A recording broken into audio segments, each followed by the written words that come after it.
आज जो हमें करना है वो वर्गमूल के कुछ क्वेश्चन है जो बहुत इम्पॉर्टेंट है। कल हम समझा दिए थे वर्गमूल कैसे निकाला जाता है, लेकिन आज हम क्वेश्चन करेंगे। ठीक है, तो देखो पहला जैसे क्वेश्चन है, निम्न में से कौन सी पूर्ण वर्ग संख्या है। तो कल मैं बताया था कि सभी पूर्ण वर्ग संख्याएं तो होती नहीं है। ठीक है, सब पूर्ण वर्ग संख्या नहीं होती हैं, बीच बीच में कुछ कुछ पूर्ण वर्ग संख्या होती हैं। जैसे कि मान लीजिए पहले हो गई पूर्ण वर्ग 1, फिर 4, फिर 9, तो इस तरह से बीच की दो तीन इसमें छूट गई, तो ये पूर्ण वर्ग संख्या नहीं है।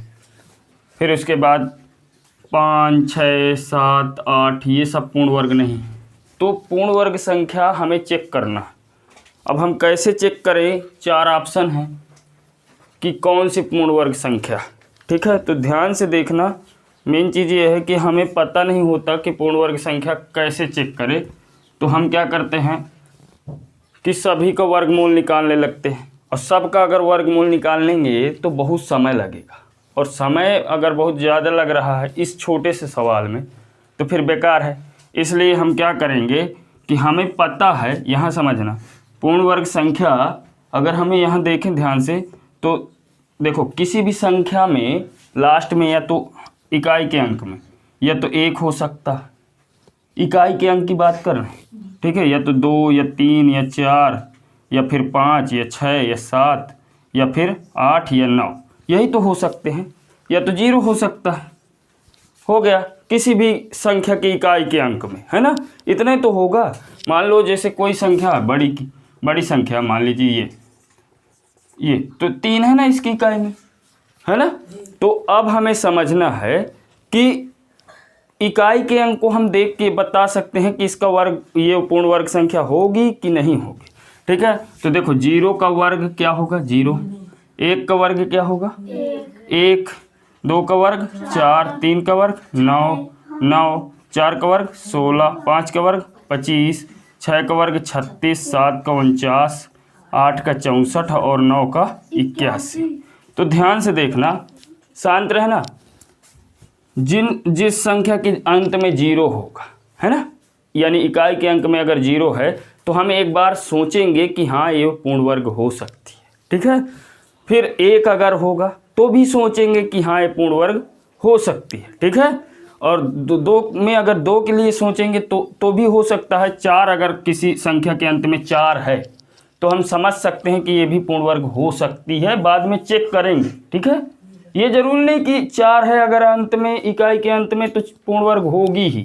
ठीक है, लेकिन ये जरूर कह सकते हैं कि अगर 4 है तो हो सकती है कि वो पूर्ण वर्ग हो, इकाई के अंक को चेक करेंगे। ठीक है, अब देखो लास्ट में अगर 9 है तो भी हम बोल सकते हैं कि ये पूर्ण वर्ग हो सकती है। 6 है तो भी बोल सकते हैं, 5 है तो फिर 6, फिर 9, फिर 4, फिर 1। देखो तो अब इसमें छूट क्या रही हैं, इसमें देखो तुम 2 को कहीं नहीं पाओगे, है कहीं नहीं, है ना। फिर देखो 3 को कहीं पाओगे, नहीं है ना। उसके बाद 7 को देखो, है क्या, नहीं है। उसके बाद 8 को देखो, क्या है कहीं। तो इसका मतलब जिन संख्याओं के इकाई में 3, 7, 8 और 2 होगा वो कभी भी पूर्ण वर्ग तो हो ही नहीं सकते। समझ में आ गई बात।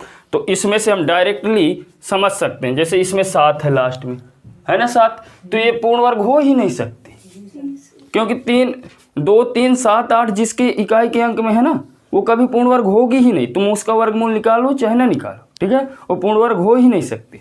फिर उसके बाद देखो यहाँ 8 है तो ये भी नहीं हो सकती, बची ये 2 संख्याएं। तो अब देखो 2 तो हम कम से कम खाली कर दिए ना, है ना।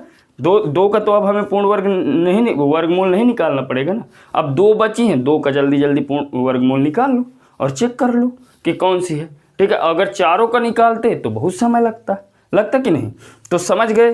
तो जिन संख्याओं के इकाई के अंक 2, 3, 7, 8 हों तो उसको तुम डायरेक्टली कह सकते हो कि ये पूर्ण वर्ग नहीं होगी। क्यों नहीं होगी, क्योंकि देखो अगर लास्ट में 0 है तो उसकी इकाई के अंक में 0 आना चाहिए पूर्ण वर्ग में। 1 है तो 1 ही आना चाहिए, ठीक है। 2 है तो 4 आना चाहिए, 3 है तो 9 आना चाहिए, 4 है तो 6 आना चाहिए इकाई के अंक में, है ना। फिर वही चीज़ 5 है तो 5 आना चाहिए, और 6 है तो फिर 6 आना चाहिए, 7 है तो 9 आना चाहिए। यानी ये संख्याएं नहीं मिल रही हैं, समझ में आ गई बात। तो यानी हमें अगर पूर्ण वर्ग संख्या चेक करना है, कहीं भी अगर ऐसा क्वेश्चन दिया है कि निम्न में से कौन सी पूर्ण वर्ग संख्या है, तो उसमें सबसे पहले इकाई में तुम्हें 2, 3, 7, 8 ढूंढना है। और अगर तुम्हें मिल रही है ऐसी कोई संख्या तो डायरेक्टली उसको तुम कह सकते हो कि ये तो कभी पूर्ण वर्ग होगी ही नहीं। ठीक है, तो अब बची ये 2 संख्या। अब इन 2 संख्याओं को हम जल्दी से क्या करते हैं, पूर्ण वर्ग निकाल लेते हैं। ठीक है, तो देखो 10, 4, 976, तो इसका तो देखो इसका वर्गमूल निकालो। ठीक है, तो 3 है ना, 3 + 3 यहाँ रखेंगे, 3 काली 9, यहाँ 1 बचा, 49 को उतार लिए, 6 हो गया। ठीक है, 6 हो गया, फिर 6 इधर एक अंक छोड़ देते हैं, 6 दूनाई 12, 2 बार गया, 2 यहाँ रख दो, प्लस 2 यहाँ, 2 दूनाई 4 और 6 दूनाई 12, यहाँ 5 बचा, 5 बचा ना, 5 बचा और यहाँ 2 बचा। फिर इसको जोड़े तो 2, 2, 4 उतारे लेंगे, 7, 6 का 76 का। अब 4 को छोड़ो, इधर 2 अंक, 6 चौको 24, 4 बार गया, 4 यहाँ रखो, 4 चौको 16, 4 चौक 16, 1 17, 4 छंग 24, 1 25। एक तरह से पूरा कट गया। इसका मतलब पूर्ण वर्ग संख्या कौन सी है, ये, और ये अब नहीं है। ठीक है, तो इस तरह से हम चेक करते हैं। तो पूर्ण वर्ग संख्याएं चेक करना आ गई। तो ये बिल्कुल पहले से हम याद रखते हैं कि 3, 4, 2, 3 तो ऐसे निकल ही जाएंगे। ठीक है, तो समझ में आ गई बात। तो ये पहला वाला क्वेश्चन हो गया।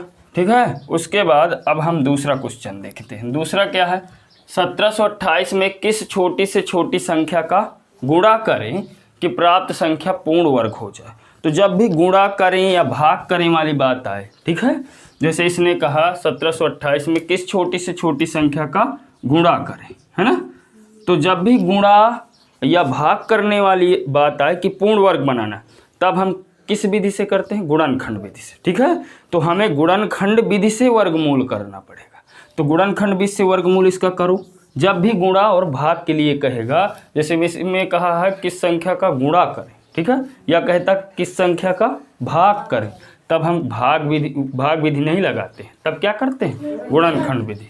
तो गुणनखंड विधि से करोगे तो 2 8 16, 1 बचा 12 हो गया, 2 छंग 12, 2 4 को 8, फिर 2 से काटे 4, फिर 3 और फिर 2, फिर 2 से काटा 2, 2 1 का 2, 2 छंग 12, 2 16, 1 2 108 आ गया। ठीक है, फिर 54 आ गया, फिर 2 से काटे 27 आ गया। ठीक है, फिर 3 से काटा 9, फिर 3 से काटा 3, फिर काटा 1। तो इस तरह से गुणनखंड अब इनको रख लो, 2 गुणे 2 गुणे 2 गुणे 2 गुणे 2 और गुणे 2 गुणे 3 गुणे 3 गुणे 3। अब इनका जोड़ा बनाओ। ये इसका जोड़ा नहीं बन रहा, ठीक है, तो जिस संख्या का जोड़ा नहीं बन रहा है उसी का हमें गुणा करना है। और अगर इसी में कहता कि किस छोटी से छोटी संख्या का भाग करें, तो भी यही आंसर होता है। ठीक है, पूर्ण वर्ग बनाने के लिए। ठीक है, तब आंसर हो गया 3।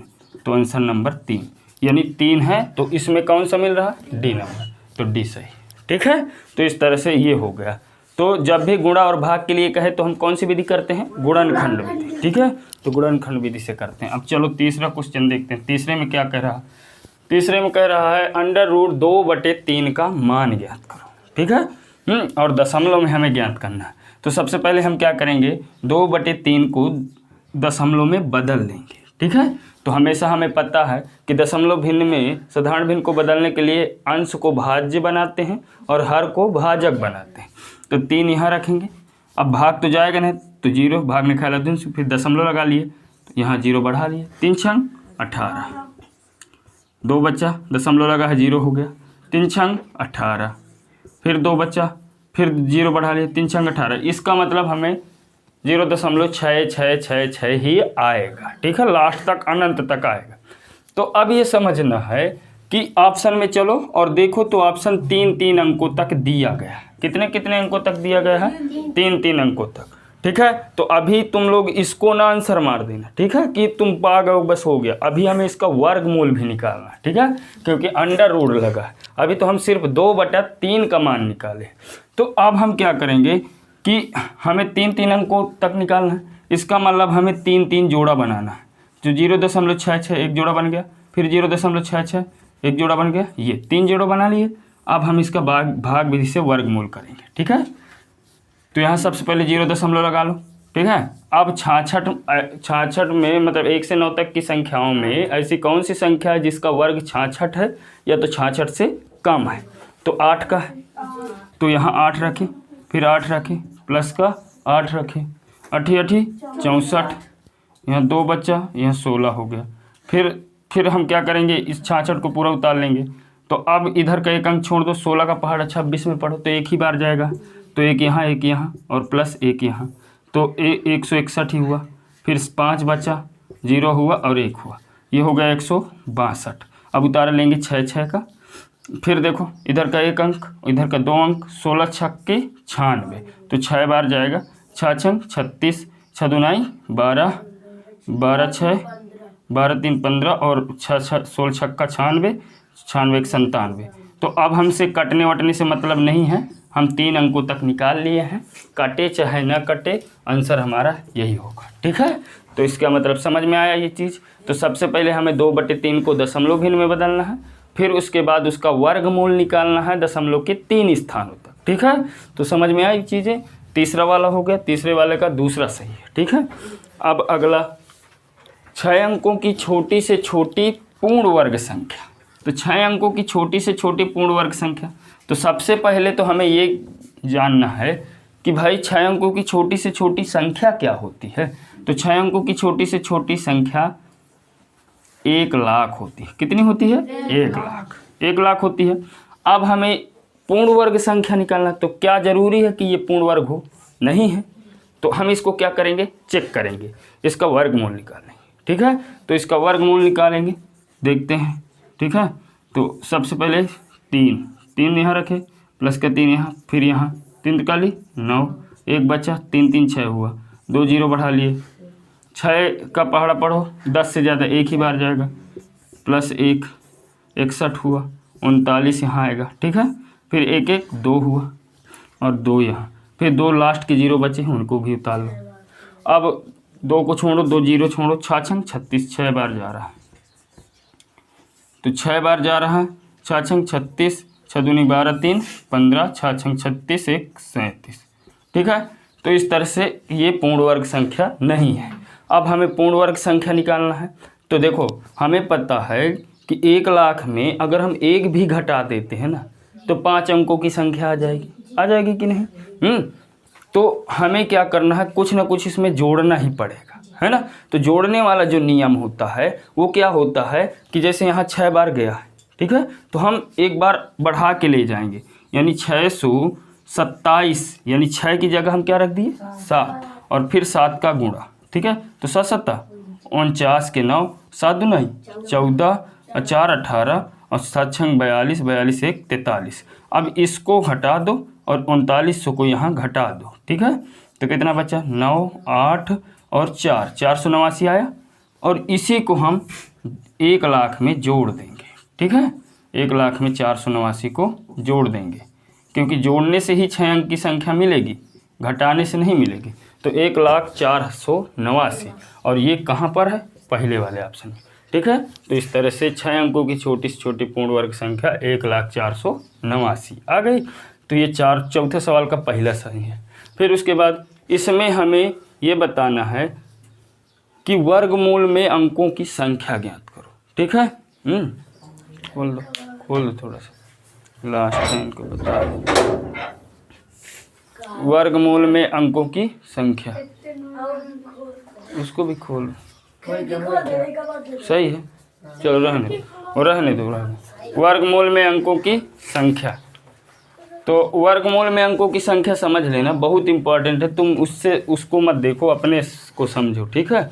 तो इसको देखो ध्यान से, वर्गमूल में अंकों की संख्या। अब देखो मान लो इतनी बड़ी संख्या दी है, तुम्हें हम वर्गमूल निकालना पड़ा है, तो कितना टाइम लगेगा, है ना। तो पहले तुम इसमें वर्गमूल निकालोगे, फिर अंकों को गिनोगे कि कितने अंक आए, है ना। जैसे मान लो 3 अंक आए वर्गमूल में, तो तुम सीधे तब कहोगे कि 3, लेकिन हम तुम्हें बताते हैं बिना वर्गमूल निकाले तुम कैसे बताओगे। तो जैसे ये 11 है ना, फिर 49 94 है, 39 और 36। तो इसमें तुम्हें क्या करना है, जोड़ा बनाना है, 2 2, ये जोड़ा बन गया। अब गिन लो जोड़ा, 1 2 3 4, अतः 4 ठो हो गया। समझ में आया? जी सर। समझ में आया ना। तो वर्गमूल में अंकों की संख्या में सिर्फ जोड़ा को गिन लेते हैं, वही होता है आंसर। समझ में आई बात। तो इसी तरह अब यही क्या वर्गमूल निकली हो फिर गिनी हो, करना वही है कि 4 अंक है, ठीक है। तो ये हो गया फिर, ठीक है। और इस वाले को लास्ट वाले को चलो बता देते हैं। लास्ट वाला जो है इसको हम सबसे पहले यहाँ हल करते हैं। देखो क्या है, 110 plus under root 109 plus under root 130 plus under root 196। तो देखो हम ये वाला जो अंडर रूट है ये तो सब में लगा है, इसमें भी लगा, इसमें भी लगा, इसमें भी लगा, है ना। और ये वाला इन दोनों में लगा है, ये वाला इसमें भी लगा है, तो ये वाला अकेले है। तो सबसे पहले इसे तोड़ेंगे, ठीक है। तो हम तोड़ते हैं, तो बाकी सब उसी तरह रख लेंगे। 110 plus under root 109 plus under root 130, और इसको जो तोड़ेंगे तो इसमें से निकलेगा 14, है ना। 196 का 14 होता है।